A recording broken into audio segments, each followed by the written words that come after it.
अभी देखो, अपना जैसा घर रहता है, आपका घर है ना, आप घर में रहते ना सब बच्चे लोग, वैसे देखो अपने प्राणी रहते ना, उसका भी घर रहता है। अभी एक कौन है? कुत्ता।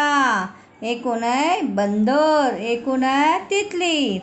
अभी देखो, अभी कुत्ता कहाँ पर रहते हैं? घर पे। एक कौन है? बंदर। बंदर कहाँ पे रहते हैं? पेड़ के ऊपर। और तितली कहाँ पे रहते हैं? फूल के ऊपर। अभी इसमें देखो, ये प्राणी में से कौन से इंसेक्ट है, कौन से कीटक है? ये वाला देखो, ये कौन है? तितली। और ये क्या है? दो जन प्राणी है। क्या है? प्राणी है ना। इस तरह अपने घर में भी रहते हैं ना सब जन प्राणी घर पे, वैसे अलग अलग एक प्राणियों का घर रहता है, कीटक के घर रहते हैं, इंसेक्ट का घर रहते हैं ना। इस तरह हमारा घर वैसा उनका भी घर रहता है।